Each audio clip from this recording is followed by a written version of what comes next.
¿Qué superbandas nos recomienda? Solo hay una superbanda. Todas las demás superbandas para mí nunca cuajaron como bandas. Pero, y lo digo por lo que dices después, sé que hubo una con Harrison y Tom Petty, pero he olvidado el nombre. Te voy a explicar. Es mucho más complicado de lo que tú crees. Déjame, tengo que hacer aquí una búsqueda. Sí, hubo una superbanda porque un día, la historia es la siguiente. George Harrison estaba escribiendo una canción que necesitaba para el lado B de un sencillo.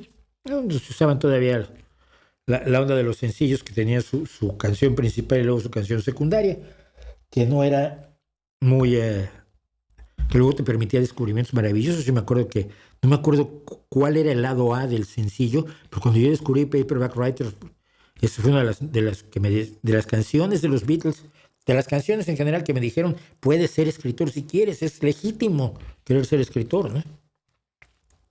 Pero bueno, entonces hizo una canción para el lado B, dijimos, es demasiado buena, escribe otra, ¿no?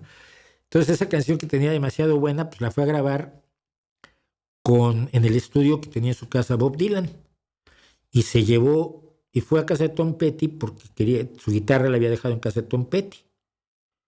Entonces pues, fueron juntos con Bob Dylan, pero Bob Dylan estaba con un tipo que es el genio de Electric Light Orchestra y que además es uno de los mejores productores. De hecho, es el productor, fue productor de George Harrison, fue productor de Paul McCartney y es productor de Media Humanidad. Y entonces decidieron que lo tocaban todos juntos, pero que por qué no invitaban a un amigo que es muy bueno cantando.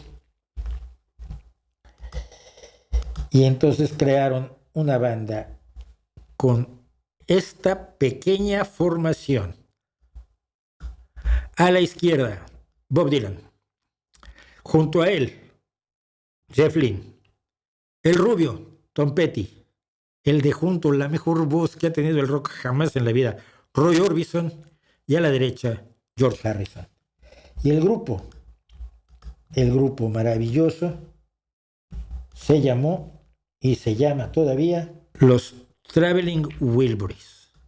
Los Wilburys viajeros. Aquí ya no está, en esta foto ya no está Roy Orbison porque murió después de terminar el segundo disco, que era Traveling Wilburys 3. Sacaron el disco Traveling Wilburys, luego sacaron el disco Traveling Wilburys 3. Hay gente que se ha pasado la vida buscando Traveling Wilburys 2, que no existe. No es por otra cosa. Es porque la banda funciona como banda. No es la unión de 5 grandes de la música. Es muy fácil hacerlo. Constantemente se hacen superbandas así, ¿no?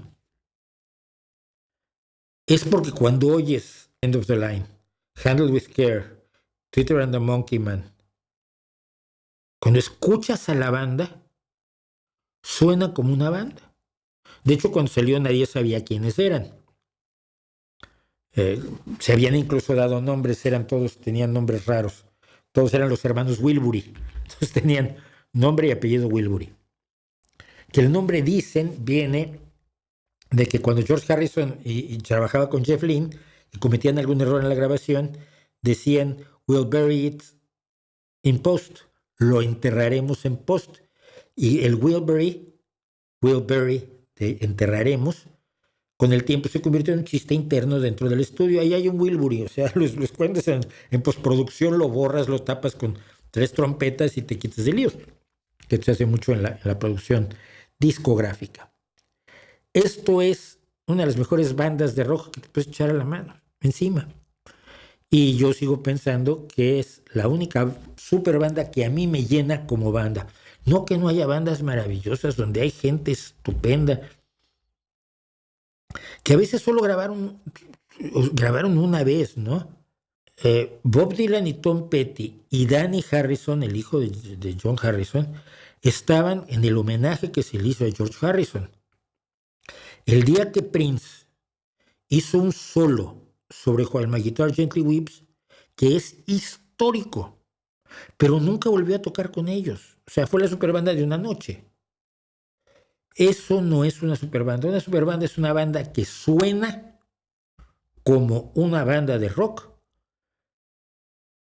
y que si no sabes quiénes son, da exactamente igual. Por supuesto, si sabes algo de rock y oías la voz de Roy Orbison, sabías perfectamente con quién estabas jugando. Nadie ha cantado ni cantará nunca como Roy Orbison. Hay voces absolutamente privilegiadas como la de Freddie Mercury, por supuesto, como la de Steve Perry, por supuesto. Para mí Mercury es la más grande voz del rock después de Roy Orbison. Roy Orbison, que además Roy Orbison, lo he contado aquí en muchas ocasiones, a veces con la guitarra, a veces sin la guitarra, casi siempre con la guitarra, se ponía frente al micrófono y cantaba.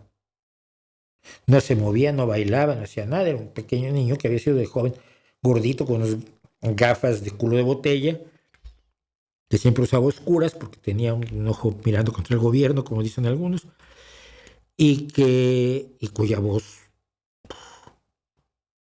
no hay otra igual en el rock. Esa es una super banda. Espero que te sirva.